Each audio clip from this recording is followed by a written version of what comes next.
একদা সাদ্দাত তখন নবজাতক শিশু।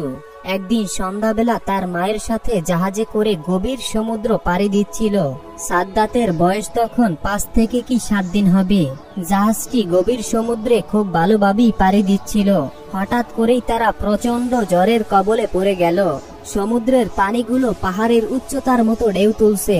তখন ঝড় বৃষ্টি এমন ভাবে তাদের জাহাজকে আক্রমণ করলো, তাদের জাহাজটি এক পর্যায়ে ডুবে যাচ্ছিল।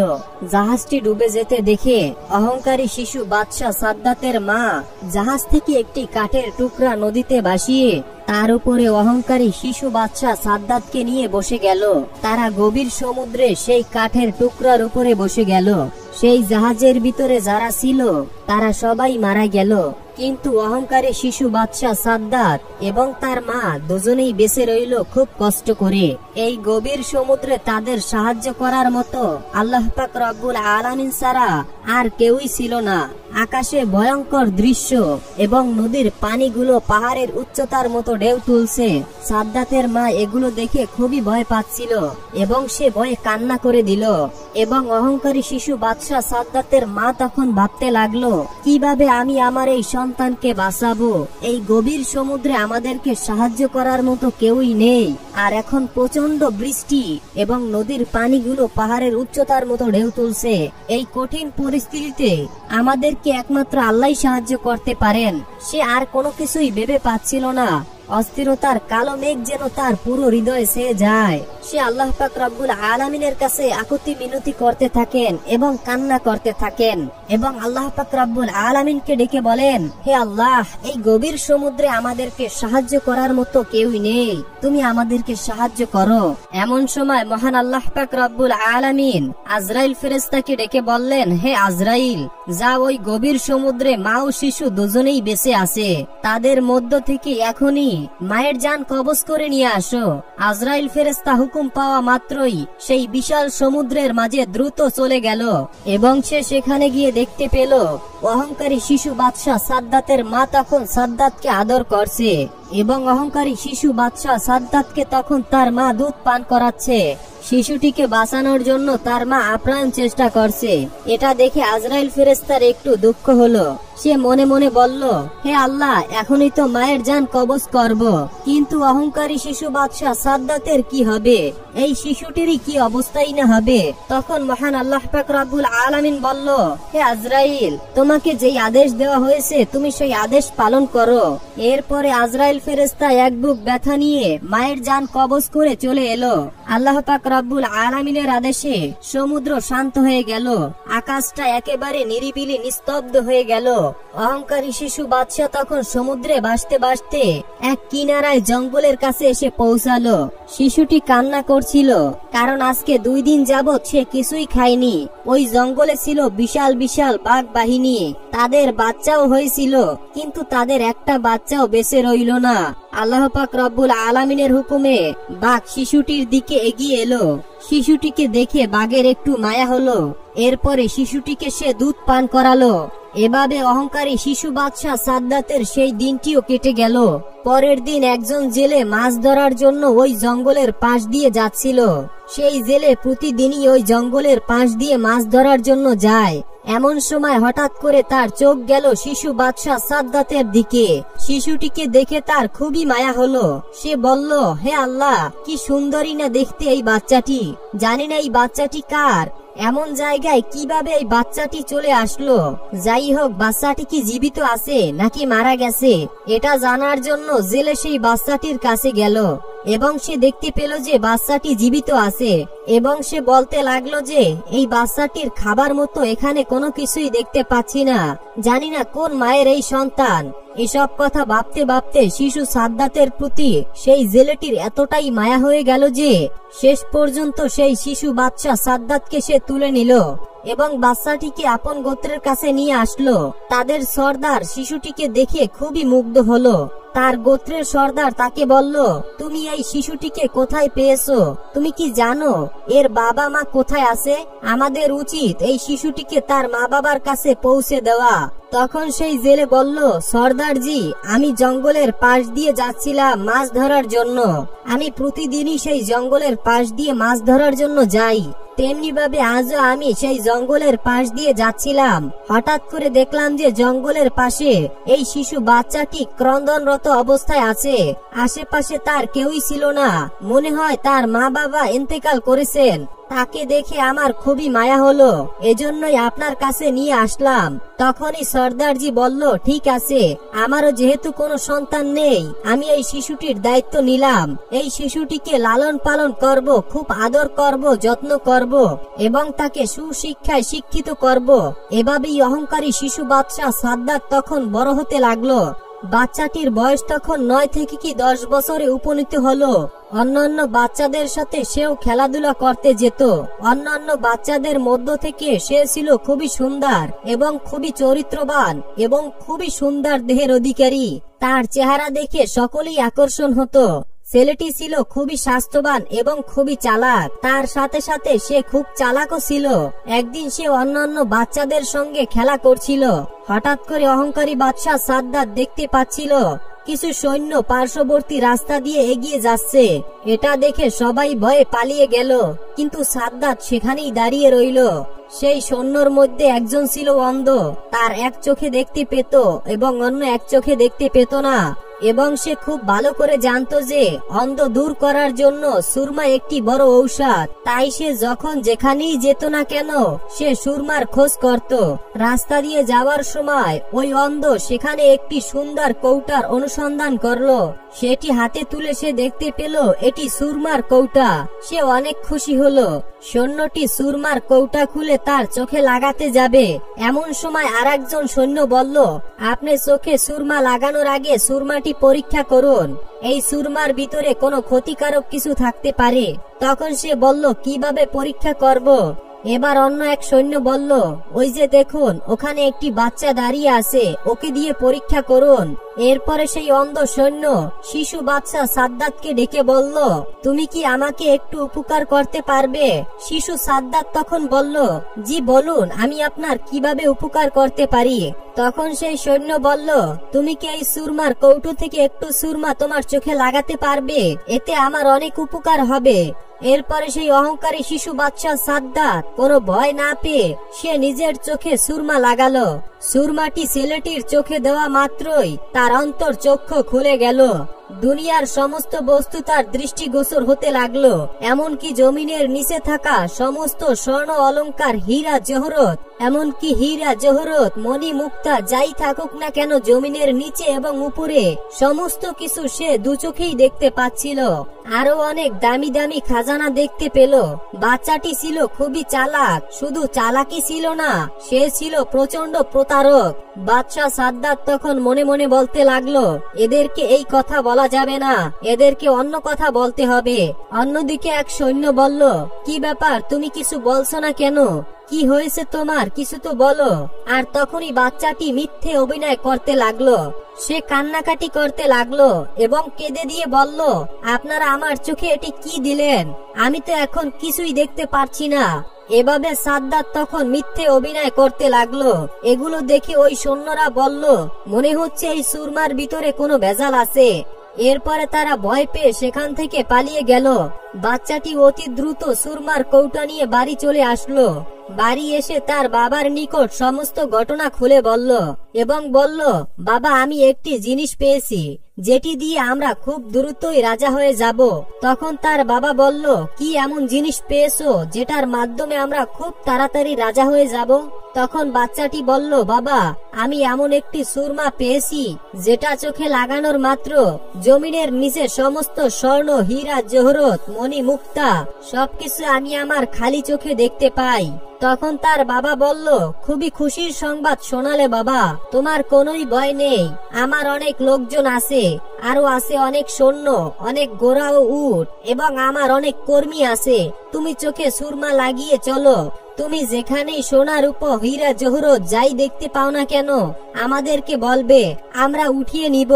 এভাবে 10 বছর যাবত তারা জমিনের নিচে থাকা যত হীরে জহরত সোনা রূপা যা ছিল তারা সব উত্তোলন করে নিল এবং তারা সেই সময় রাজা হয়ে গিয়েছিল। এভাবেই 10 বছর কেটে যাওয়ার পর বাচ্চাটি পুরোপুরি যুবকে পরিণত হলো। তখন এমনই একদিন হঠাৎ করে সেই সর্দার মৃত্যুবরণ করলো। সর্দারের মৃত্যুর কিছুদিন পরে সর্দারের সৈন্যরা বলল, এখন আমাদের সর্দার কে হবে? অপরদিকে থাকা একজন সৈন্য বলল, যেহেতু আমাদের সর্দার তাকে লালন পালন করে বড় করেছে এবং তাকে এই রাজার আসনে বসিয়েছে, এর পেছনের পুরোপুরি অবদান ছিল এই বাদশাহ সাদ্দাতের। তখন সকলে মিলে বাদশাহ সাদ্দাতকে সর্দার বানালো। কিছুদিন পর যুবক সাদ্দাত অনেক বড় অহংকারী হয়ে গেল, কারণ তার কাছে প্রচুর ধন সম্পদ হীরে জহরত ছিল, কোনো কিছুরই তার অভাব ছিল না। এ কারণে সে কাউকেই পরোয়া করত না, এমনকি সে দেশের বাদশাকেও পরোয়া করত না। সে নিজেকে বড় দাবি করতে লাগলো।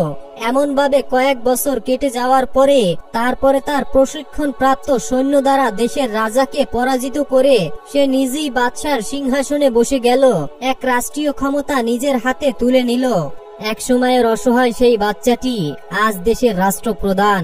একদিন বাদশাহ সাদ্দাত উজির, নাজির, মন্ত্রী এবং সকল কর্মচারীকে ডেকে বলল, আমার ধন দৌলত, সোনা গহনা, হীরা জহরত, ঘোড়া, হাতি, মহিষ, উট কোনো কিছুরই আমার কমতি নেই। আমার যেরকম সুন্দর চেহারা, আমার যে পরিমাণ ধন সম্পদ আছে, তাতে কি আমি খোদা হওয়ার উপযুক্ত নয়? তখন সেখানে থাকা মন্ত্রী সহ সকলেই বলে উঠল, জি জাহাপানা, এত ধন সম্পদ, হীরা জহরত, মণি, মুক্তা কোনো কিছুরই তো আপনার কমতি নেই। আপনি যদি খোদা না হতে পারেন তাহলে এই পৃথিবীতে কে আর খোদা হতে পারে? যার এত ধন সম্পদ, হীরা জহরত, কর্মী এবং উট, মহিষ, ঘোড়া এত কিছু থাকার পরেও যদি আপনি খোদা হিসাবে দাবি না করতে পারেন তাহলে এই পৃথিবীতে আর কেউই খোদা হিসাবে দাবি করতে পারবে না। এই কথা শুনে সাদ্দাতের অহংকার আরো বেড়ে গেল। তখন সাদ্দাত বলল, কাল থেকে যেন এই দেশে গাছের পূজা কিংবা মূর্তির পূজা কেউ না করে, সবাই যেন বাদশাহ সাদ্দাতের পূজা করে। আসলেই সাদ্দাতের উপর কথা বলার মতো তখন কেউই ছিল না। বাদশাহ সাদ্দাতের হুকুম মতো তার সৈন্যবাহিনী দেশের বিভিন্ন প্রান্তরে বেরিয়ে পড়ল এবং তারা বিভিন্ন জায়গায় দাঁড়িয়ে ঘোষণা করলো, আজ থেকে এই দেশে মূর্তির পূজা কিংবা কোনো গাছের পূজা করা যাবে না। যারা যারা মূর্তির পূজা কিংবা গাছের পূজা করেছে তারা যেন সকলেই সাদ্দাতের পূজা করে। বাদশাহ সাদ্দাত ঘোষণা করে দিয়েছে, আগামীকাল থেকে যেন এই দেশে কোনো মূর্তির পূজা কিংবা গাছের পূজা না করে কেউ, এবং সকলেই যেন বাদশাহ সাদ্দাতের পূজা করে। এবং কেউ যদি বাদশাহ সাদ্দাতের হুকুম অমান্য করে তাহলে তার শাস্তি হলো মৃত্যুদণ্ড, অর্থাৎ তাকে ফাঁসিতে ঝুলানো হবে অথবা তার শিরচ্ছেদ করা হবে। এই কথা ঘোষণা করার পর তার সৈন্যবাহিনীরা সেখান থেকে রাজ দরবারে চলে আসলো। এদিকে হযরত হুদ আলাইহিস সালাম মূর্তির পূজা ছেড়ে দিয়ে আল্লাহর রাস্তায় আসার জন্য আহ্বান করছে। হযরত হুদ আলাইহিস সালাম আল্লাহর রাস্তায় তাদের সকলকে দাওয়াত দিচ্ছে, আল্লাহর দ্বীন প্রচার করছে। কিন্তু অহংকারী বাদশাহ সাদ্দাতের সৈন্যবাহিনীর মুখে এমন কথা শুনে হযরত হুদ আলাইহিস সালাম বাদশাহ সাদ্দাতের দরবারে হাজির হলো। হযরত হুদ আলাইহিস সালাম সাদ্দাতকে বলল, হে অহংকারী বাদশাহ সাদ্দাত, তুমি নাকি তোমার পূজা করার জন্য মানুষকে আহ্বান করছো, মানুষকে চাপ প্রয়োগ করছো, এটা কিন্তু ঠিক না। তুমি নাকি নিজেকে খোদা দাবি করছো, তুমি এত সাহস কোথায় পেয়েছো? তোমাকে এত সাহস কে দিয়েছে? এখনো সময় আছে, এক আল্লাহর প্রতি ঈমান আনো। হযরত হুদ আলাইহিস সালামের এত সাহস দেখে দরবারের সবাই অবাক হয়ে গিয়েছিল, কারণ বাদশাহ সাদ্দাতের মুখে মুখে দাঁড়িয়ে এমন কথা বলার সাহস তখনকার মতো কেউই ছিল না। সাদ্দাতের ভয়ে দেশের মানুষ, উজির, নাজির, মন্ত্রী, এমনকি সাদ্দাতের স্ত্রীও কথা বলার সাহস পেত না। সেখানে কিনা একজন দরবেশ সাদ্দাতের মুখে মুখে দাঁড়িয়ে কথা বলছে, তাকে উপদেশ দিচ্ছে। কে এই ব্যক্তি তারা কিছুই বুঝতে পারছিল না। তার পাশে থাকা মন্ত্রী বলল, হুজুর, কে এই ব্যক্তি যে আপনার উপর কথা বলছে, আপনার মুখে মুখে তর্ক করছে, আপনাকে অসম্মান করছে? তার সাহস দেখে আমরা তো অবাক হয়ে গিয়েছি। এত সাহস সে কোথায় পেয়েছে? তখন অহংকারী বাদশাহ সাদ্দাত প্রচন্ড রেগে গেল এবং বলে উঠল, তোমার আল্লাহকে মানতে যাব কিসের জন্য? আমি নিজেই তো খোদা। আমার যে পরিমাণ ধন সম্পদ, স্বর্ণ অলংকার, হিরে জহরত, গোরা উজির নাজির যত কিছু আছে, তা কি তোমার আল্লাহর আছে? তখন হযরত হুদ আলাইহিস সালাম বললেন, আল্লাহ পাক পরম করুণাময় ও অতি দয়ালু, তিনি আপনাকে দুনিয়াতেও আখিরাতে সুখে রাখবেন এবং মৃত্যুর পরে তোমাকে বেহেশতে দিবেন। এই কথা শুনে অহংকারী বাদশাহ সাদ্দাত বলল, তোমার আল্লাহ কি আমার চেয়েও বেশি সুখী? হযরত হুদ আলাইহিস সালাম বলল, নিশ্চয়ই আল্লাহ নেক বান্দাদের জন্য বেহেশত রেখেছে। এই দুনিয়া থেকে ছেড়ে যাওয়ার পর পরকালে তাদেরকে বেহেশত দিবে। আল্লাহ পাক রব্বুল আলামিন ঘোষণা করেছেন, হে আমার বান্দারা, তোমরা তোমার প্রতিপালকের কাছে ক্ষমা চাও এবং তওবা করো এবং খাঁটি তওবা করো। নিশ্চয়ই আল্লাহ তোমাদের সমস্ত গুনাহ ক্ষমা করবেন এবং তোমাদেরকে এমন জান্নাতে প্রবেশ করাবেন যার পাদদেশে নহর সমূহ বহিতে থাকিবে। সুবহানাল্লাহ। বেহেশতে অফুরন্ত সুখ শান্তি রয়েছে, সেখানে কিছুরই অভাব নেই। সেখানে থাকবে হুর, আরো থাকবে কত যাবতীয় খানাদানা, যা দুনিয়ার সমস্ত খাবারের চেয়ে আলাদা। এই পৃথিবীতে কেউ যদি আল্লাহর জান্নাতের মতো জান্নাত তৈরি করতে চায়, তাহলে কোশ্চিন কালেও সম্ভব হবে না। এই কথা শোনার পর অহংকারী বাদশাহ সাদ্দাত হেসে উঠল এবং সে বলল, রেখে দাও তোমার আল্লাহর বেহেশত। এমন আজগুবি কাহিনী কতই না শুনেছি। হযরত হুদ আলাইহিস সালাম বললেন, এগুলো কোনো মিথ্যা কিংবা গাল গল্প নয়, এগুলো সত্যি। আল্লাহ পাক রব্বুল আলামিন তার নেককার বান্দাদের জন্য বেহেশত তৈরি করেছেন। মহান আল্লাহ পাক রব্বুল আলামিনের বেহেশতগুলো কি তোমার পছন্দ হয় না? তখন অহংকারী বাদশাহ সাদ্দাত বলল, আমি তোমার আল্লাহর কাছে মাথা নত করতে যাব কেন? আমি কি তোমার আল্লাহর মতো বেহেশত তৈরি করতে পারি না? আমার কাছে কোনো কিছুরই তো অভাব নেই, তাহলে কেন আমি তোমার আল্লাহর কাছে মাথা নত করব? তখন হযরত হুদ আলাইহিস সালাম বললেন, বাদশা, তোমার মাথা খারাপ হয়ে গিয়েছে, না হলে এমন কথা বলতে না। আল্লাহ যা করতে পারে তা পৃথিবীর কোন মানুষ দ্বারা কখনোই কোশ্চিন কালেও করা সম্ভব হবে না। সাদ্দাত তখন হেসে বলল, মূর্খেরা এরকম কথা বলে, আমি নিশ্চয়ই পারবো। আমি তোমার আল্লাহর চেয়ে সুন্দর বেহেশত নির্মাণ করে দেখাবো। আমি নিশ্চয়ই এই কাজে সফল হব এবং আমি তোমাকে দেখিয়ে দিব। আমার টাকা পয়সা, হিরে জহরত কোনো কিছুরই কমতি নেই, ধন সম্পদের কোনো কিছুরই কমতি নেই। তাহলে আমি কেন তোমার আল্লাহর মতো বেহেশত নির্মাণ করতে পারবো না? সবকিছুই তো আমার আছে, আমি পারবো। আমি তোমাকে দেখিয়ে দিব, আমি বেহেশত নির্মাণ করব।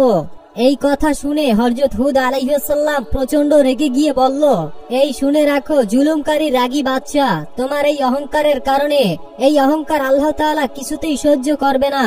তোমার এই অহংকার ধুলিতে মিশে যাবে, বাতাসের সাথে উড়ে যাবে। তুমি কোশ্চিন কালেও জান্নাত তৈরি করতে পারবে না। আর যদিও তুমি এই পৃথিবীর মতো কিছু সামান্য অর্থকড়ি দিয়ে, সোনা রূপা জহরত দিয়ে তৈরিও করো, তাহলে তুমি সেই জান্নাতে প্রবেশও করতে পারবে না। কেননা আল্লাহ অহংকার কখনোই সহ্য করে না।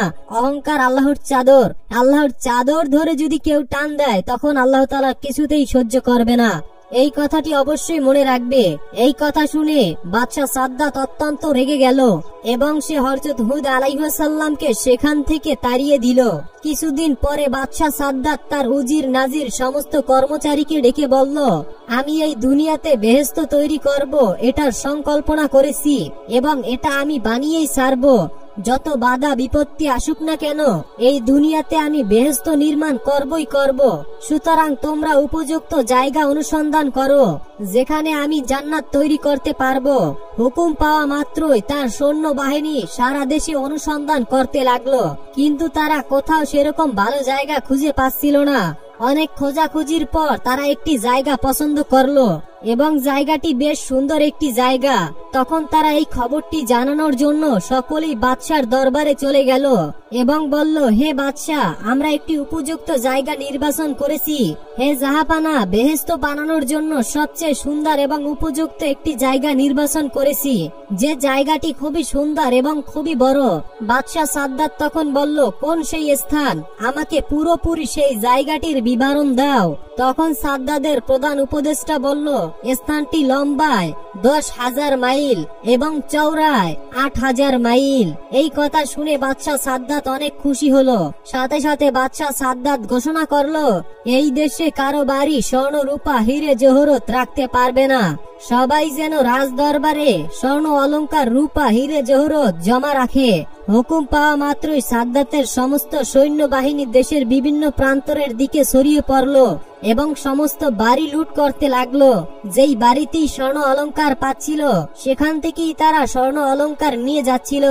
ঘর বাড়ি ভেঙ্গে সোনা রূপা হিরে জহরত যে যেখান থেকে পেরেছে সে সেখান থেকে রাজ দরবারে নিয়ে এসেছে। এভাবে অহংকারী বাদশাহ সাদ্দাতের সৈন্যবাহিনী সাধারণ মানুষের উপরে অত্যাচার করত। দিনের পর দিন তাদের অন্যায় অবিচার বেড়েই গেল এবং দেশের বিভিন্ন প্রান্তর থেকে সুন্দর সূক্ষ্ম কারিগর মোতায়েন করা হয়েছে। তাদেরকে বিভিন্ন দেশ থেকে শরণার্থী হিসেবে আনা হয়েছে এবং তাদেরকে সেখানে থাকা খাওয়ার ব্যবস্থা করে দিয়েছে এবং হাজার হাজার সৈন্য বাহিনীদেরকে তাদের পাহারাদার হিসাবে রেখেছে, যাতে তারা খুব দ্রুত বাদশাহ সাদ্দাতের বেহেশত তৈরি করতে পারে। একদিন বাদশাহ সাদ্দাত তার মন্ত্রীকে ডেকে বলল, হ্যাঁ মন্ত্রী, বেহেশত নির্মাণের কাজ কতটুকু এগোলো? তখন তার মন্ত্রী বলল, হুজুর, দুনিয়ার সকল প্রান্তর থেকে যেখানে যতটুকু স্বর্ণ অলংকার ছিল, যত হিরে জহরত ছিল, সমস্ত কিছু আমরা নিয়ে এসেছি এবং দেশের বিভিন্ন প্রান্তর থেকে সুন্দর সুন্দর সূক্ষ্ম কারিগর মোতায়েন করেছি। খুব তাড়াতাড়ি আপনি আপনার বেহেশতে প্রবেশ করতে পারবেন আর অল্প কিছুদিনের ভিতরেই আপনার বেহেশত তৈরি করা হয়ে যাবে। তখন অহংকারী বাদশাহ সাদ্দাত তার মন্ত্রীকে বলল, তোমরা বেহেশতের ভিতরে সুন্দর সুন্দর অনেকগুলো বালাখানা তৈরি করবে, যার একটি ইট হবে স্বর্ণের আর একটি হবে রৌপ্যার। মনে রাখবে, তোমরা যেদিন এই কাজ সফল করবে সেদিন আমাকে খবর দিবে। সেদিন আমি চিরসুখী বেহেশতে প্রবেশের জন্য যাব। অহংকারী বাদশাহ সাদ্দাতের সৈন্যবাহিনী দিনের পর দিন পরিশ্রম করার পরে 300 বছর ধরে বেহেশত তৈরি করলো। অনেক ঐতিহাসিকদের মতে সেই চিত্রটি কারুকার্যকর্ময় অনেক সুন্দর হয়েছিল। যেদিকেই নজর পড়ে সেদিকেই অপরূপ সুন্দর, চারদিকে কারুকার্যময় শ্বেত পাথরের অপূর্ব কার্যকর রংমহলের চারিদিকটা এতই সুন্দর যা চোখ জুড়িয়ে যায়, নয়ন ভরে যায়। কিন্তু বাদশাহ সাদ্দাতের বেহেশতের ভিতরে কোনো আলোর ব্যবস্থা ছিল না। সেই পাথরগুলো এবং স্বর্ণের কারণে আলোয় আলোকিত হয়ে গেল। বাতি ছাড়াই তার বেহেশতটি অনেক সুন্দর দেখাচ্ছে, হৃদয় কেড়ে নিয়ে যাচ্ছে, সুন্দর, অনেক ভালো লাগতেছে, চারদিকে যেন মন ছুঁয়ে যাচ্ছে এবং চারদিকে গোলাপ মেশকর আম্বরের গ্রাঞ্জে যারাই সাদ্দাতের বেহেশত নির্মাণ করেছে তারাই মুগ্ধ হয়ে গিয়েছে। তার চারপাশে ছিল রূপার বাগান আর সেই রূপার বাগানে ছিল রূপার গাছ। সেই গাছের ফলগুলো নানান রকম আকার ধারণ করেছে, এতই সূক্ষ্মভাবে তৈরি করা হয়েছে আসলে দেখে মনে হবে যে এটা সত্যি সত্যি ফল। এবং জীবিত গোলাপ ফুলের গাছ রয়েছে, সেখানে মৌমাছিগুলো মধু পান করছে, দেখলে মন ভরে যায়। এমন সুন্দর দৃশ্য দেখলে সবারই মন ছুঁয়ে যাবে।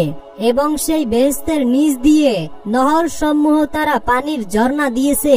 তাদের মতে সেখান দিয়ে নাকি জান্নাতের নহর সমূহ বইতেছে এবং সেখানে খাবারের জন্য আলাদা রুম রয়েছে এবং নাচ গান করানোর জন্য আলাদা রুম রয়েছে এবং সেখানে সারা পৃথিবী থেকে বাছাইকৃত করে সুন্দর সুন্দর কিশোরীদেরকে আনা হতো, মেয়েদেরকে আনা হতো নাচানোর জন্য। যখন নাচ গান করানো হতো সেখানে সোনা রূপা হিরে জহরত এগুলো দিয়ে নির্মিত প্রসাদের ভিতরে যখন সুন্দর কিশোরীদেরকে নাচানো হতো তখন দেখতে কতটাই সুন্দর না লাগতো। 300 বছর ধরে তারা বেহেশত নির্মাণ করলো, কিন্তু এর পরিপূর্ণ কাজ করতে আরো প্রায় 50 থেকে 100 বছর লেগে গিয়েছে। বেহেশত নির্মাণের কাজ সম্পূর্ণ হলো। অবশেষে বাদশার মন্ত্রী একদিন বাদশার কাছে গিয়ে বলল, হুজুর, বেহেশত নির্মাণের কাজ পরিপূর্ণভাবে সফল হয়েছে। অহংকারী বাদশাহ সাদ্দাত খুশি ও আনন্দের সাথে বলল, বেহেশত কেমন নির্মাণ হলো? তার মন্ত্রী বলল, হুজুর, যেদিকেই চোখ যায় সেদিকেই চোখ জুড়িয়ে যায়। পৃথিবীর এমন কোন জিনিস নাই যে সেখানে আমরা তৈরি করিনি। বলুন, আপনি সেখানে কবে প্রবেশ করবেন? অহংকারী বাদশাহ সাদ্দাত তখন অহংকারের সাথে বলল যে হুদ আলাইহিস সালাম সে আমাকে চ্যালেঞ্জ করেছিল, তার আল্লাহর মতো নাকি আমি বেহেশত নির্মাণ করতে পারবো না। হুদ আলাইহিস সালাম কোথায়? আমি তো তার আল্লাহর মতো বেহেশত নির্মাণ করেছি। এরপরে বাদশাহ সাদ্দাত বলল, আচ্ছা ঠিক আছে মন্ত্রী, তুমি এখন চলে যাও, কিছুদিন পরে আমি আমার বেহেশতে প্রবেশ করব, তুমি একটি আয়োজনের ব্যবস্থা করো। অহংকারী বাদশাহ সাদ্দাতের সম্মানার্থে বেহেশতের প্রবেশ পথে নির্মাণ করা হলো। শহীদ তরুণ তরুণীদেরকে দাঁড় করিয়ে রাখা হলো। সেখানে যখন অহংকারী বাদশাহ সাদ্দাত প্রবেশ করবে তখন তার সম্মানার্থে দেশ বিদেশ থেকে তরুণ তরুণীদেরকে আনা হয়েছে নাচ গানের জন্য, যাতে করে বাদশাহ সাদ্দাত তাদের প্রতি খুশি হন। জান্নাতে প্রবেশের সময় সাদ্দাতের সম্মানার্থে এমন কিছুরই কোনো কমতি ছিল না, সবকিছুই সেখানে ছিল সাদ্দাতকে সম্মান করানোর জন্য। সকল প্রকার প্রস্তুতি সম্পূর্ণ। বাদশাহ শাহী পোশাকে সজ্জিত হয়ে তার স্ত্রীকে নিয়ে এবং তার মন্ত্রী এমনকি সকল লোককে নিয়ে বেহেশতে প্রবেশের জন্য এগিয়ে চলল। কিছু দূর যাওয়ার পর দূর থেকে চোখ পড়ল বেহেশতের একটি অংশ। বাদশাহ সাদ্দাতের কাছে সেই অংশটি এতটাই সুন্দর লাগলো যে তার চোখ ঝলসে যাওয়ার মতো। আনন্দের কারণে সাদ্দাতের মুখ থেকে কোনো কথাই বের হলো না। সাদ্দাত মনে মনে বলল, এই তো আমার বেহেশত। এতদিন যাবত আমি এই বেহেশতের কল্পনা করে এসেছি, ওখানে আমি খোদা হয়ে বসবো। এমনি ভাবে তারা প্রায় বেহেশতের কাছাকাছি চলে আসলো। বাদশাহ সাদ্দাত যখন বেহেশতের দরজার সামনে এসে পৌঁছালো, ঠিক এমন সময় আল্লাহ পাক রব্বুল আলামিন আজরাইল ফেরেশতাকে ডেকে বলল, হে আজরাইল, যাও দুনিয়ার বুকে অহংকারী বাদশাহ সাদ্দাতের জান কবজ করে নিয়ে আসো। দুনিয়ার বুকে বেহেশত বানানোর আশা আকাঙ্ক্ষা চিরতরে মিটিয়ে দাও। আল্লাহ পাক রব্বুল আলামিনের হুকুম পাওয়া মাত্রই আজরাইল ফেরেশতা সাথে সাথে অহংকারী বাদশাহ সাদ্দাতের সেই বানানো বেহেশতের দরওয়াজায় একজন সুন্দর যুবক বেশে দাঁড়িয়ে রইল। তার সুন্দর চেহারা দেখে খুশি হয়ে অহংকারী বাদশাহ সাদ্দাত তাকে জিজ্ঞাসা করলো, তুমি কি বেহেশতের দারোয়ান? যুবক বলল, আমি মালাকুল মাউত, আমি আজরাইল ফেরেশতা। অহংকারী বাদশাহ সাদ্দাত একটু হতভম্ব হয়ে গেল। সাদ্দাত বলল, তার মানে আমি কিছুই বুঝতে পারছি না। আজরাইল বলল, আমি আজরাইল ফেরেশতা, আমি তোমার জান কবজ করার জন্য এসেছি। আল্লাহ পাক রব্বুল আলামিন আমাকে তোমার জান কবজ করে নিয়ে যেতে পাঠিয়েছেন। অহংকারী বাদশাহ সাদ্দাত ক্রোধে উৎকণ্ঠিত হয়ে উঠল। সাদ্দাত বলল, সাবধান, আমার সাথে তামসা। আর কোনো অপেক্ষা না করে সাদ্দাত আজরাইল ফেরেশতার সঙ্গে মোকাবেলা করার জন্য প্রস্তুতি হয়ে গেল। কিন্তু কি আশ্চর্য, ওখানেই পাথরের মতো থমকে রইল।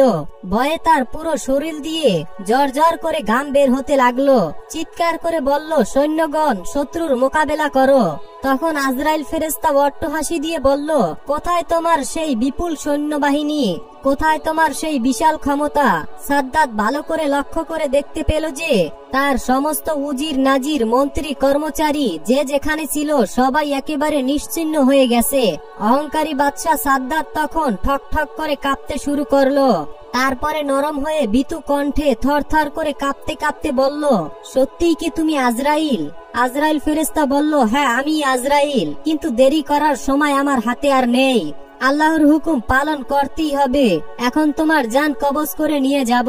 অহংকারী বাদশাহ সাদ্দাত তখন শিশুর মতো অসহায় ভাবে হাউমাউ করে কেঁদে উঠল। মিনতি করে হাত পায়ে ধরে বলে উঠল, আমাকে সামান্য একটু সময় দাও। হে আজরাইল, অনেক সাধনার পরে বহু বছর পরে আমি আমার স্বপ্নের সেই বেহেশত নির্মাণ করেছি। আমাকে তুমি একটু বেহেশতের দরওয়াজার ভিতরে প্রবেশ করতে দাও। আমি একটু দেখব আমার বেহেশতটি কিরকম নির্মাণ করা হয়েছে। আজরাইল ফেরেশতা হাসতে হাসতে বলল, মৃত্যুর সামনে দাঁড়িয়েও তোমার স্বপ্ন পূরণ করতে চাও? আজরাইল ফেরেশতা তীব্র গর্জন করে বলল, খবরদার, সামনে এক কদমে এগাবে না। অহংকারী বাদশাহ তখন হাউমাউ করে কাঁদতে লাগলো। সেই অবস্থায় হযরত আজরাইল ফেরেশতা তার জান কবজ করে নিয়ে চলে গেল। তারপরে সেখানে বিকট এক আওয়াজে সাদ্দাতের দুনিয়ার বেহেশত ধুলায় মিশে গেল। এই পৃথিবীর বুকে তার আর কোনো চিহ্নই রইল না। পৃথিবীর বুকে অহংকারের ফল কিরূপ হতে পারে সেটা শুধু রয়ে গেল মানুষের মনে। একদিন হযরত আজরাইল ফেরেশতা আল্লাহর দরবারে উপস্থিত হয়ে বললেন, হে আল্লাহ, আপনার নির্দেশে আমি মানুষের জান কবজ করে থাকি, এতে আমার কোনো মায়া দয়া লাগে না। তবে দুটি মানুষের জান কবজ করার সময় আমার একটু মায়া হয়েছিল। তার মধ্যে একজন হলো ওই মহিলা যে গভীর সমুদ্রের মাঝে জাহাজ ডুবে যাওয়ার পর একটি কাঠের টুকরার উপরে মা ও শিশু বসেছিল, আর তখনই আপনি আমাকে তার জান কবজ করার জন্য নির্দেশ দিয়েছেন। আর তখন আমার বাচ্চাটির জন্য বড়ই মায়া হয়েছিল যে এই শিশুটির অবস্থা এখন কি হবে, কে তাকে দুধ খাওয়াবে, কে তাকে দেখাশোনা করে বড় করে তুলবে। আর একজন হলো এই বাদশাহ যে কিনা কয়েকশো বছর ধরে অনেক সাধনার পরে নিজের ইচ্ছা মোতাবেক একটি বেহেশত তৈরি করলো। অতঃপর সে যখন তার নির্মিত সেই বেহেশতে প্রবেশ করবে তখনই আপনি তার জান কবজ করার জন্য আমাকে পাঠিয়ে হুকুম দিয়েছেন।